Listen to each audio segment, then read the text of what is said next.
Assalamu alaikum. I'm your instructor Nimra Zafar for the subject of research methodology. Today we will study case study. Case study is basically a type of qualitative method of the research. So we will study how the case study is carried out, what is the purpose of doing case study, how the case study helps in any research subject. So we will study all this in this topic today. So let's start with the lecture. Introduction. To graduate students and researchers unfamiliar with the case study methodology, there is often misunderstanding about what a case study is and how it is a form of qualitative research.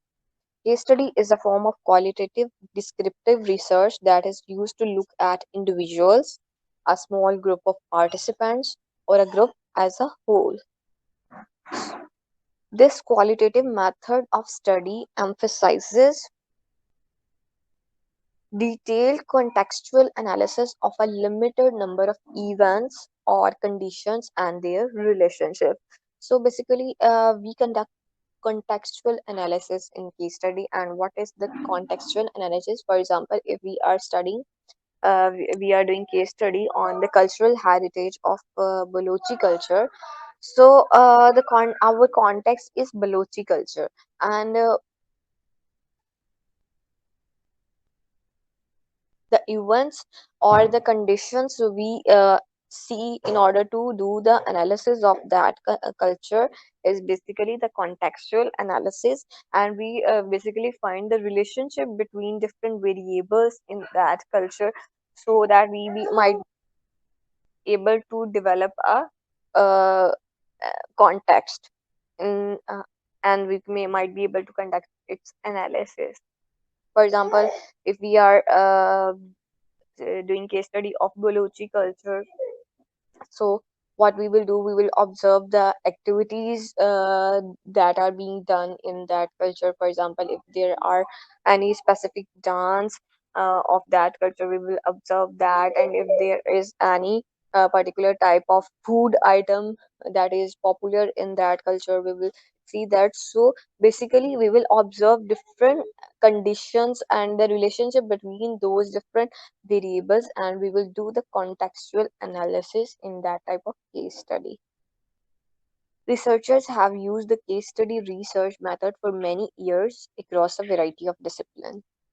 So, case study method is not limited to any particular subject. So, a case study can be done in any type of subject. For example, in we can do case study in architecture subject where we can do case study of the buildings. It can be done in any other. If we talk about the medical subjects, so the case study can be done on in any medicine, any previously existing medicine. So we have a different variety of disciplines in which we can conduct case study. Then we have a particular definition of case study. It is a systematic inquiry into an event or a set of related events which aims to describe and explain the phenomena of interest. So basically, we have to describe our phenomena of interest through case study. Basically, case study is an inquiry into an event. We are basically making an inquiry that whether this happens or not. So we take a case and study it in details. We study it through the its relative events, and then we explain or describe our particular phenomena of interest. It refers to the collection and presentation of detailed information about a particular participant or small group, frequently including the accounts of the subject themselves. It is an in depth study of a particular situation rather than sweeping a statistical survey. So basically, we are doing an in-depth study of a particular situation. We are not doing details or we are not doing a statistical survey in case study. Basically, we are studying in depth a particular type of the situation. When is a case study appropriate? According to Jen, a case study can be considered when the focus of the study is to answer how and why questions. When we have how and why questions in our research, so case study can be conducted in that type of research. You cannot manipulate the behavior of those involved in the case study. So, in case study, what exists, the way anything exists, you just have to show the thing that way. You don't have to manipulate that thing, or you don't have to change that thing according to your own choice, according to your own views. So, you cannot manipulate the behavior of the things. You just have to show the things the way they exist.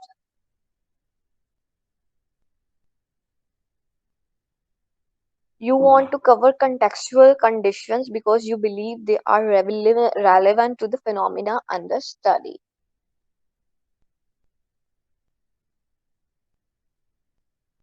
So basically, you have a particular context, and you cover the or you study the conditions related to that context, and then you make a detailed study. The boundaries are not clear between the phenomena and the context, so you cannot separate your phenomena of interest from the context. They are very much related to one another, that this is the context of your case study and this is the phenomena you are going to study in that case study. What may be revealed through a case study?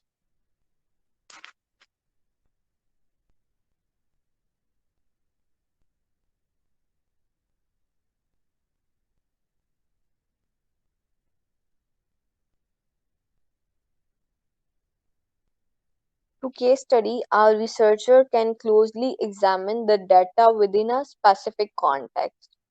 Through case study, a researcher can examine contemporary real-life situations and provide the basis for the application of ideas and extension of methods.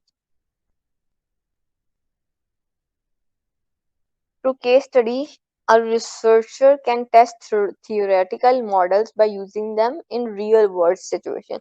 So, if you have certain kind of theoretical models, or if you have certain type of hypothesis which becomes true, then you develop a theoretical model basically after making the proving the hypothesis. So when you develop a theoretical model, further you can uh, test that theoretical model by doing case study, by doing a research on the previous studies, by doing critical analysis of the previous works done.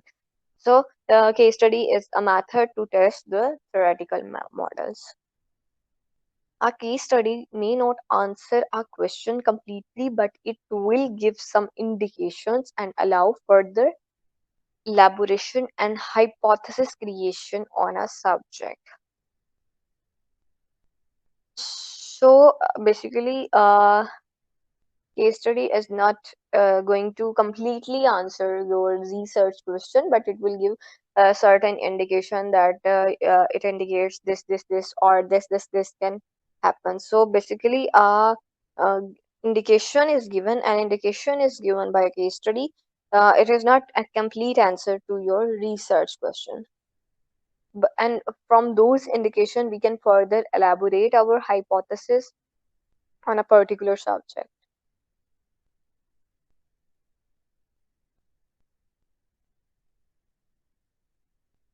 Why we use a case study?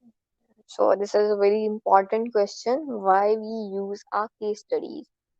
Case studies are a great way to improve our learning experience because they get the learner involved and encourage immediate use of newly acquired skills.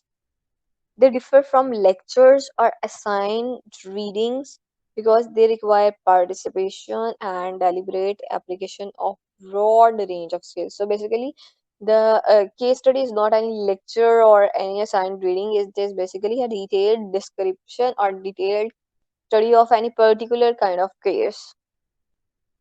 Case studies help researchers make the difference between knowing what to do, knowing how, when, and why to do. So basically, when a person or a researcher does a case study, he is very much clear about what things he has to do now, how he has to do, when and why he has to do. So he's very much clear about his research path. Utilization of the case study as a teaching method. So case study can be utilized as a particular type of teaching method. Say for example, if I'm your teacher for any subject, for any kind of subject, so I can give you a case study to study any sub that topic in detail. Case study to relate.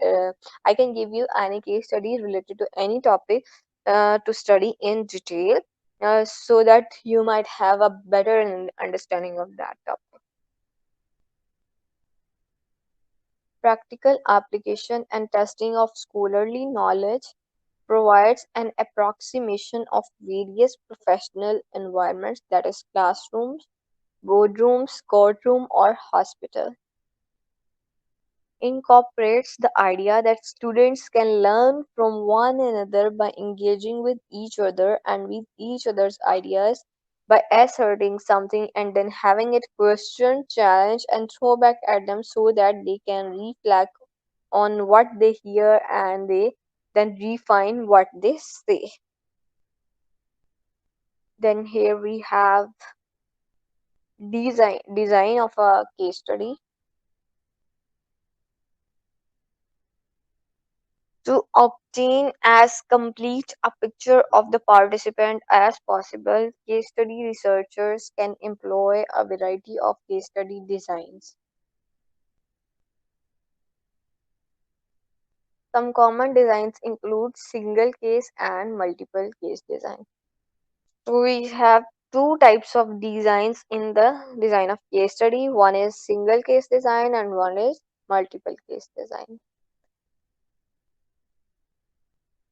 Single case design. It is where events are limited to a single occurrence. However, the drawback of this design is its inability to provide a generalizing conclusion, in particular when the events are rare. So this designer has a drawback that we cannot provide a generalized conclusion when the events occurring are very rare. If the events are frequent, we can provide a generalized conclusion, but it becomes very difficult to provide a generalized conclusion when the events occur rarely. Then we have multiple case design. It can be adopted with real life events that show numerous sources of evidence through replication rather than sampling logic. So, real life events occur frequently and they have a number of evidences. Multiple case design occurs where we have events that frequently occur. Then we have further different types of case studies, which include number one is the explanatory case study. This type of case study would be used if you were seeking to answer a question that sought to explain the pre-assumed causal links in real life intervention that are too complex for the survey or the experimental strategy. So, as the name explanatory suggests, that it is an explanation to something. So, when we are seeking to answer a particular type of question, we do case study. We find the answer to particular question through that case study, and then we provide explanation of any assumption which we have done before doing case study. Any assumed hypothesis, we provide explanation to that after doing case study. This type of case study in which we give explanation to any particular type of research question is known as explanatory. In example, you can see analyzing a web-based e-commerce learning community, a case study in Brazil, internet research.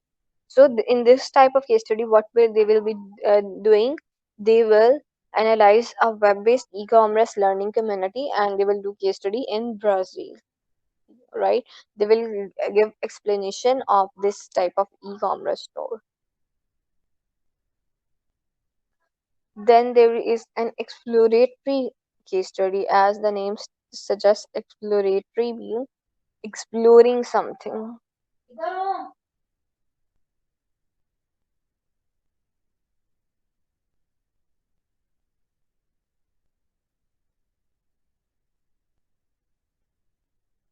It is a type of case study that is used to explore those situations in which the intervention being evaluated has no clear or single set of outcomes. When we don't have single outcome, we are not sure that this outcome will come. We will do case study to explore what kind of outcome we can have. So this is the kind of exploration. Then in example, we have an observation.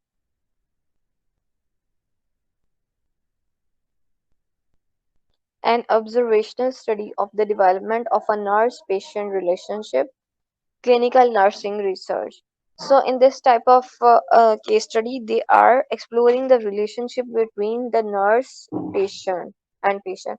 They are not sure that what kind of the relation it can be. It can be positive, it can be negative, or it might be possible that at some points it is positive and at some points it is negative. So this is very ambiguous nurse patient relationship, and the case study which we are going to explore to do in order to explore the kind of the relationship is known as exploratory case study. Then we have descriptive case study. This type of case study is used to describe an intervention or the phenomena and the real life context in which it occurred. So basically, it is similar to explanatory. In explanatory, we are answering any research question. However, in descriptive, basically we are giving description of any real life context or any real life phenomena which occurs. So basically we are just giving the description of any phenomena in this type of case study. Rather in explanatory, we were answering any research question and then we were giving its explanation.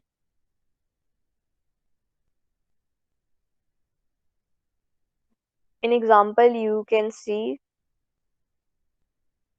understanding the needs of the woman with Parkinson's disease. So, this Parkinson's disease is a real life contextual disease, or you can say it is a phenomena which occurs.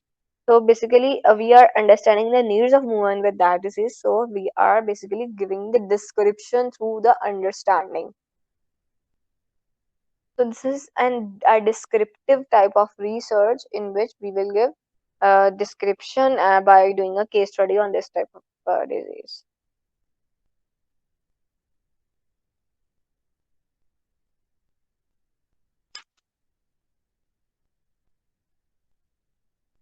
Then we have multiple case study.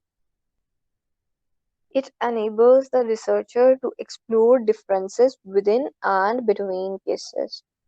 So if we have a number of cases, so we will explore the difference between those cases within or and between those cases through doing by doing a case study.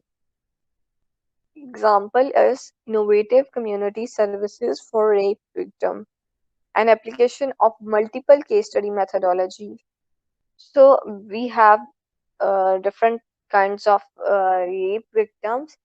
What we will do case study, multiple case studies, and then we will explore the difference between those case studies, and that type of case study will be multiple case study.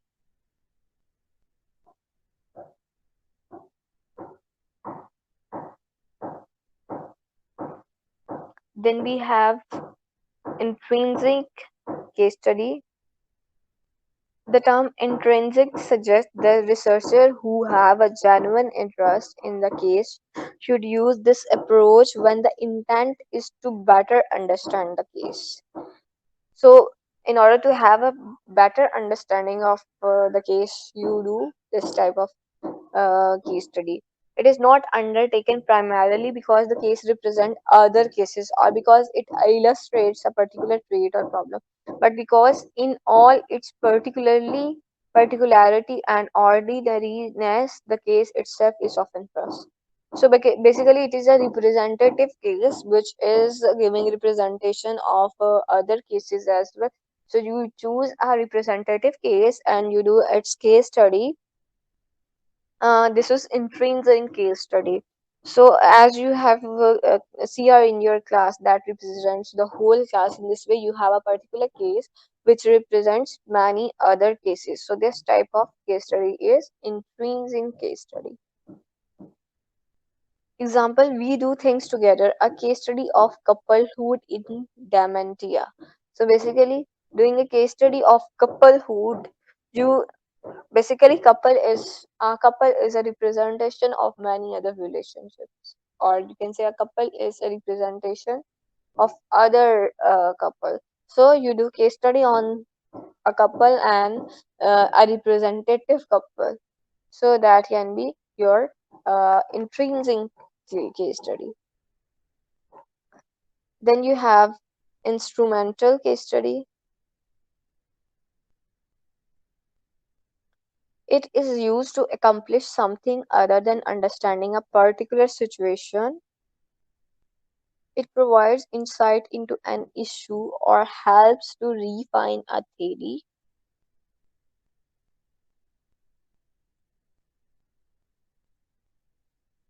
So basically, you have to now achieve something through a case study. So basically, you do instrumental case study in order to achieve something, rather than having understanding of something.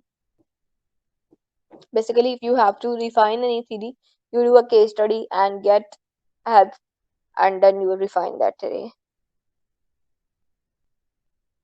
Example, components of observable behavior that indicate potential for patient violence in emergency department. So what you will do in this time, you will observe some behaviors and that will help you in indicating the potential for patient violence in emergency department.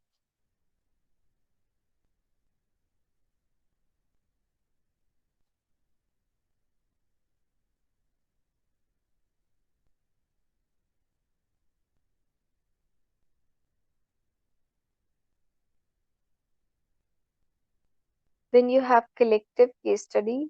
It is similar in nature and description to multiple case studies. As you do in multiple case study, you study multiple cases and then you explore the difference between those cases. In collective case studies, in the same way you collect a number of cases and you give description of those cases. Example is role stress in the professional life of the school music teacher. Role of stress in the professional life of a school music teacher, a collective case study. So you will not study a single teacher, you will study music teachers in different cases, in different schools, and then you will find out the role of the stress in their professional life. Then we have advantages and limitation of case studies. The primary advantage of case study is that it provides much more detailed information than what is available through other methods such as surveys. So through case study, we have a detailed information about anything. Case studies also allow one to present data collected from multiple methods. Case study can be a lengthy process because you have to it's possible that you have to do a single case study or you have to do a number of case studies in order to uh, have a particular kind of conclusion.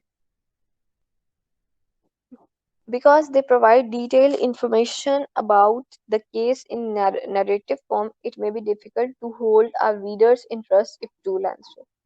So it is possible that a reader does not find interest in the case study if he or she is reading the case for a very long time, because case studies are lengthy.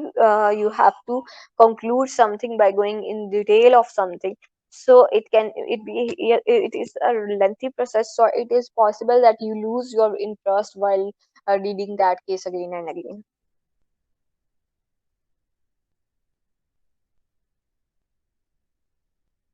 Concern that case studies lack rigor.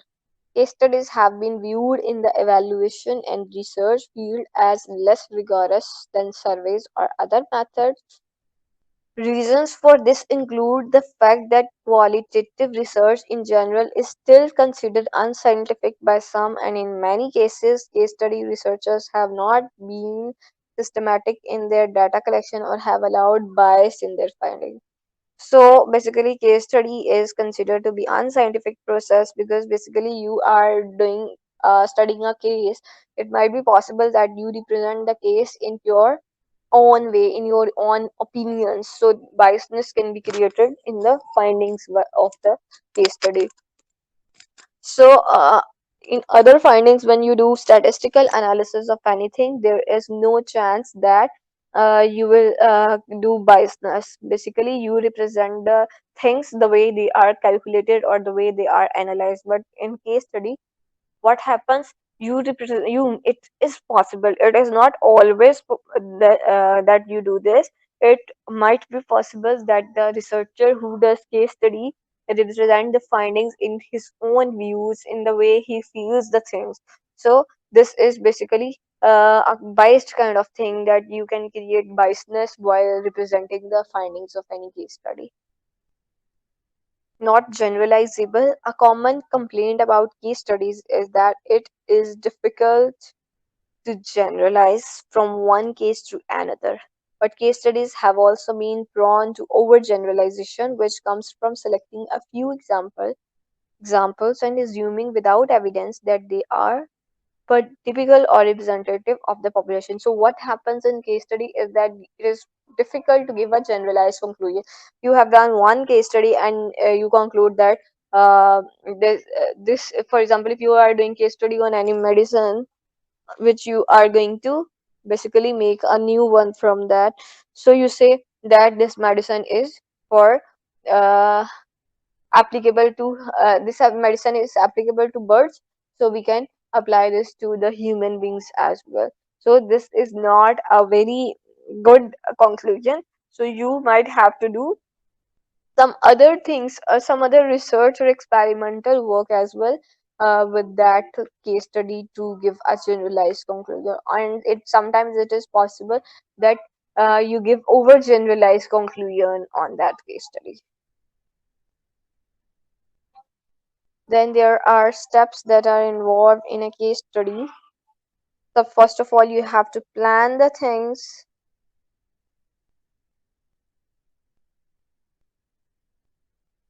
identify stakeholders who will be involved, brainstorm a case study topic considering types of cases and why they are unique of or of interest, identify what information is needed and from whom, identify any documents needed for review, list down the stakeholders to be interviewed or surveyed, national facility and beneficiary levels, and determine sample if necessary. Ensure research will follow international and national ethical research standards, including review by ethical research committees. Develop instruments. Second step is to develop the instruments. Develop interviews or surveys protocols, the rules that guide the administration and implementation of the interview or the survey. Put simply, these are the instructions that are to be followed to ensure consistency across interviews or surveys and thus increase the reliability of the findings. Develop an interview guide or survey that lists the questions or issues to be explored and includes an informed consent form. Please note that you will likely need an interview guide or surveys for each group of stakeholders as question may differ. So it is possible that you have different kinds of questions for different group of stakeholders. Like I can have to interview project managers, architect for a particular project. So I will have different questions for project managers and I will have different questions for architect. This is possible. So will note the survey questions before conducting the interview or the survey. Where necessary, translate guides into local languages and test the translation. So we have certain type of standards which are we follow internationally. So those standards should be translated into our local languages so they are easily understandable and they can be applicable to our own work. So when we talk about the surveys or the interview, so our guides of those interviews or surveys must be translated into our local languages, and those translations should also be tested.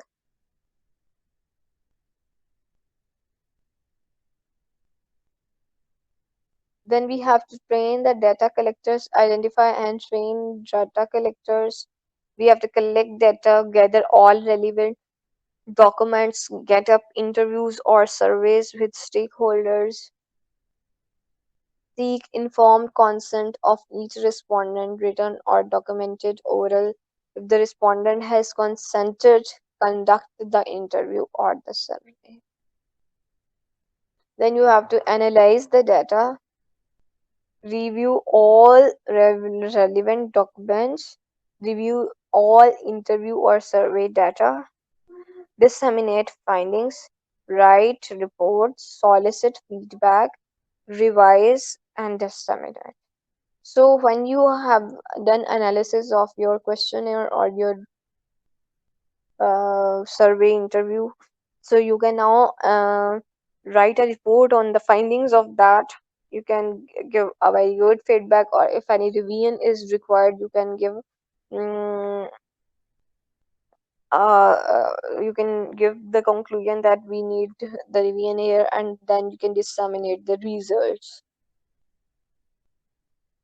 Then what are the potential sources of information? Case studies typically rely on multiple sources of information and methods to provide as complete a picture as possible. Information sources include project documents, project reports, including quarterly reports, midterm reviews. So basically, your project documents are those documents which are relevant to any particular project. For example, if I talk about the bylaws for the high rise building, so I will uh, those bylaws which are the standard documents, they will be part of my project documents. Then I may have architecture plans, schedules as project documents, or the project charter. Then the project reports, including quarterly reports, midterm reviews. So when we are talking about the project time and cost, I'm giving this as an example that if you are talking about the project's time and the cost, so this is this reporting on the project's time and cost is not done after a certain time. It is done after every interval of time. For example, monthly, weekly, monthly, yearly. If my project is of 10 years, so it might be possible that I do monthly reporting, or I may do yearly reporting. If my project is of 2 years, it is possible that I do weekly reporting. So it depends upon the type of the project, how you are going to report the project. Then you have to monitor visits, mystery client reports, as we get plenty of the information from the client reports because client is basically ordering you to do this. So we can have certain answer to our question from the client reports. Then you have facility assessment reports, and then you have interviews.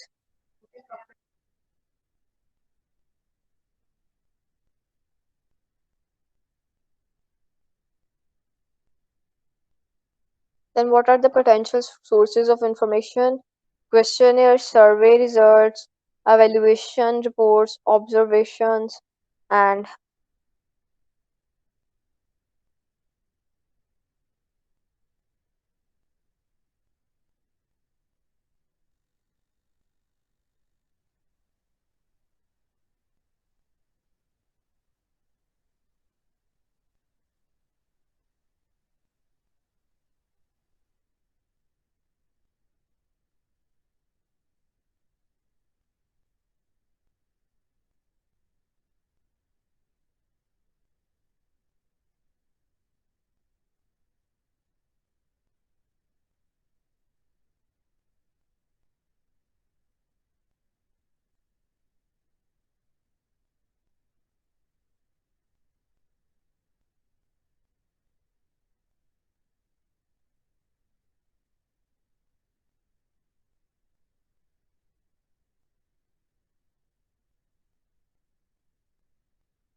sorry for the delay as there is some issue with the laptop.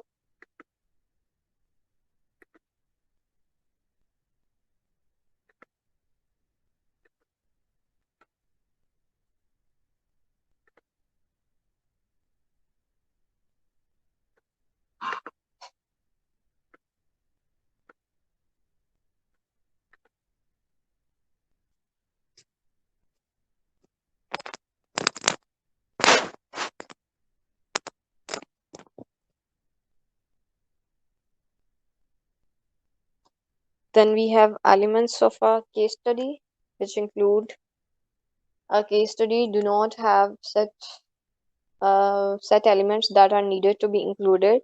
These elements will vary depending upon the case or story chosen, the data collected. However, case studies typically describe a problem or intervention put in place to address a particular problem.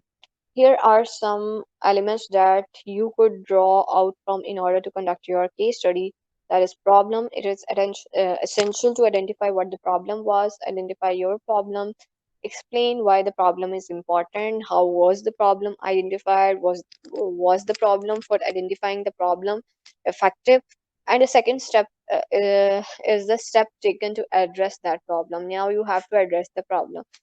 What was done, activities, interventions, inputs, where, by, whom, for whom.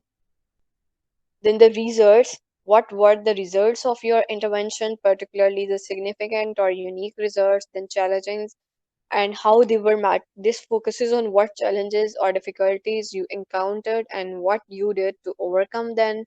Then beyond results. Are the results mentioned above sustainable? Why or why not? Lessons learned, what lessons were learned, programmatic, technical, financial, process, etc. Then how you have to present the case studies.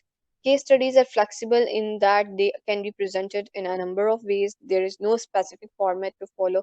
Here's a suggested report outline that could be used in presenting a case study. First of all, you have to write introduction and justification.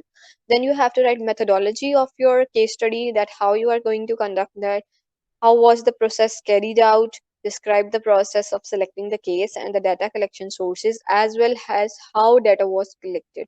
Then what assumptions are there, if any, if you do assumed anything, or you have any particular type of hypothesis for conducting the research, so you have to explain that. Are there any limitation with this method?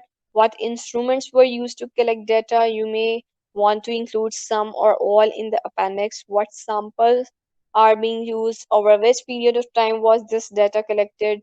The problem, then you have to identify the problem, the steps taken to address the problem, then you have to give the results, then you have to write down the challenges and how they were met. Beyond results, what was it sustainable or not, then lesson learned, then you have to give a conclusion, and then you have to write the appendices. So that's all for today. Thank you very much.